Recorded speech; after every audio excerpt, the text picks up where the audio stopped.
বাংলাদেশে আগুন এখন আর বিরল ঘটনা নয়, বরং একটি অচেনা অভ্যাসে পরিণত হয়েছে।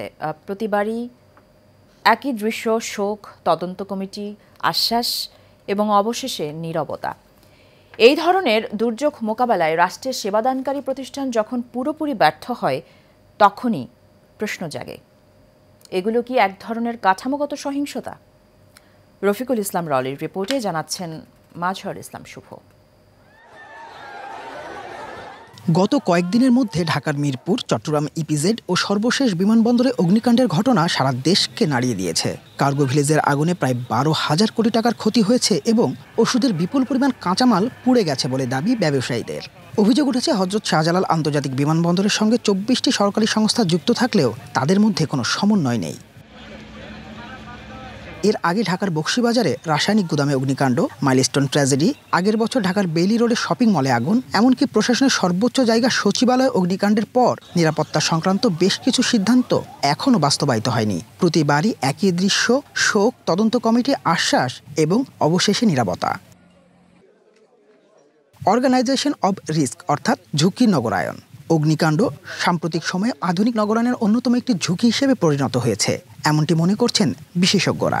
আগুনটা যখন আপনি প্রপার ইউজ করতে পারবেন তখন সে আপনার ফ্রেন্ড, আর যখন আপনি প্রপারলি এটাকে ইউজ করতে পারবেন না তখন আপনার সে এনিমি। তো আগুন থেকে দূরে যাওয়ার সুযোগ নেই। এক্সিকিউশন করা বা এটা নিয়ে আপনার বিশ্বতে প্ল্যান করা, সেই প্ল্যান অনুযায়ী আপনার কাজ করা, সেটা কিন্তু আমরা কখনই করি না বলেই কিন্তু বারবার আগুন লাগে। আগুন লাগার পরে ক্ষতির পরিমাণ অনেক বেড়ে যায়। আপনার সমন্বয়হীনতা একটা বড় একটা চ্যালেঞ্জ। যারা কেমিক্যাল ব্যবসায়ী আছে তাদের দীর্ঘদিনের দাবি, তাদের ট্রেড লাইসেন্সটা দেওয়া হচ্ছে না। তো এখন যদি তার কেমিক্যালের দুর্ঘটনা ঘটে বলে আপনি তার ব্যবসার যে বাণিজ্যিক অনুমতিটাই আপনি দিচ্ছেন না, তখন তো এটা অবৈধ পথ, বিভিন্ন জায়গায় তারা এটা গোপনে এগুলো করবে, এটাই স্বাভাবিক।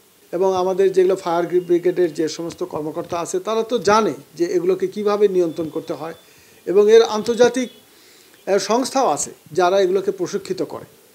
সেগুলোর সাথে সম্পৃক্ত করে এই আগুন যে ভয়াবহতা এবং এটার যে দুর্ঘটনার যে সম্ভাব্যতা, এগুলো কিন্তু অনেকটা কমিয়ে নিয়ন্ত্রণে আনা সম্ভব।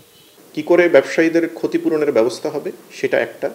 দ্বিতীয় হলো যে বর্তমান পরিচালনাটা কিভাবে হবে সেটা আরেকটা।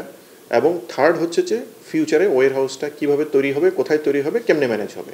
যারা ব্যবসায়িকভাবে ক্ষতিগ্রস্ত তাদের পূর্ণভাবে ক্ষতিপূরণের ব্যবস্থা করা। দ্বিতীয় হচ্ছে যে বর্তমান আমদানি রপ্তানি যে ব্যাহত হচ্ছে সেটাকে ইমিডিয়েটলি ফুল কনফিডেন্স সহকারে চালু করানো। প্রাতিষ্ঠানিক দুর্বলতা, রাজনৈতিক সদিচ্ছার অভাব এবং দীর্ঘমেয়াদী পরিকল্পনা ও প্রযুক্তিগত প্রস্তুতি না থাকার কারণে অগ্নিকাণ্ডের মতো ভয়াবহ দুর্ঘটনার পরেও কোনো প্রতিকার মিলছে না, যে কারণে নানান সময় দেওয়া প্রতিশ্রুতি ও আশ্বাসগুলো কেবলই সমাজের গভীরে প্রথিত কাঠামোগত সহিংসতারই বহিঃপ্রকাশ। সবার প্রচেষ্টা ছিল যে আগুন যেন আর বাইরে না যায়, এবং আল্লাহর কাছে শুকরিয়া, আগুন আর বাইরে যেতে পারেনি। মাজহারুল আমিন শুভ, এশিয়ান টেলিভিশন।